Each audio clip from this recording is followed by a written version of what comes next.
Alors, L'été indien, hein, donc un film d'Alain Rost.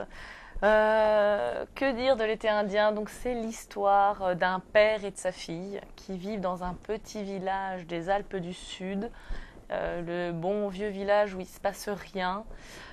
Donc il se passe rien, effectivement.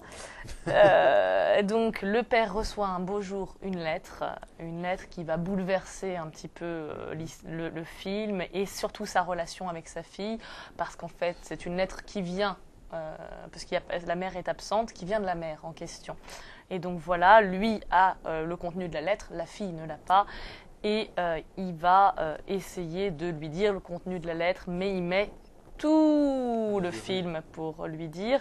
Et en attendant, il a des relations très tendues avec sa fille. Bon, elle a 18 ans, elle est avec son premier amour, il supporte très mal de la voir comme ça. Et puis lui il devient un peu fou parce qu'il est dans un village où il ne se passe rien, mais rien, où il n'y a pas de travail, où tout le monde se connaît, où il y a un tout petit supermarché. Tout est lent, ennuyeux. Finalement, il suffirait de 3 scènes pour dire les choses et ça prend tout le film. Du coup, on s'ennuie beaucoup. Bon, alors il y a des paysages effectivement des Alpes qui sont jolis. Le film dure combien de temps? Voilà, le film dure combien de temps? 1h37, quelque chose comme ça. Bon, ça paraît très long, mais vraiment. Hein. Donc, il n'y a pas d'intérêt en fait dans ce film, puisque c'est pour décrire effectivement les relations difficiles d'un père avec sa fille. Voilà, une fille qui vit son premier amour, ok. La mère qui est absente et qui donc écrit une lettre dont on connaîtra le contenu à la fin du film. C'est vrai que ça vaille le coup.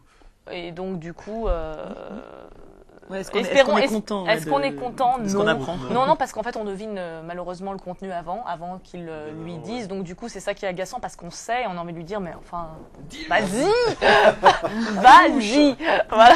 Pourtant, tu m'avais dit que ça t'avait parlé parce que ça t'avait fait penser à ta Voilà, mère. non, ça m'a parlé dans le côté affreux du petit village des Alpes où il y a rien, un petit supermarché où tout le monde se connaît. Alors comment ça va René? Parce que donc il s'appelle René. Et où et voilà, il y a un seul bar d'ouvert.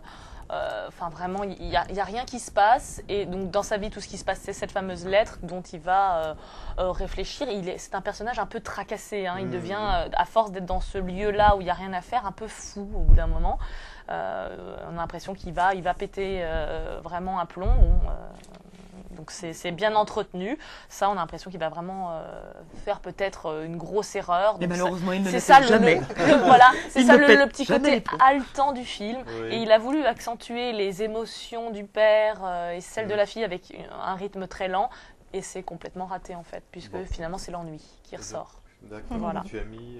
J'ai mis, allez, on va dire un G, parce que vraiment... Pour Déborah François? Voilà, non, alors justement, Déborah François, qui est là, je sais pas quel âge elle a dans la vraie vie, je pense qu'elle a plus que 18 ans. Oui. Hein, voilà, largement, mais par contre, ça lui va très bien, on y croit au fait qu'elle ait 18 ans, et elle est très agaçante, donc non. Elle n'a pas pas d'avoir pour ça. 25 ans, elle est jeune hein, quand même.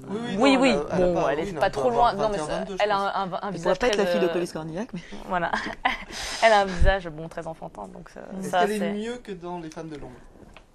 non, qu'elle est moins bien, moi enfin. je trouve moi elle m'avait pas trop dérangée dans Les Femmes de l'ombre. Là, vraiment, C'était elle la est mieux.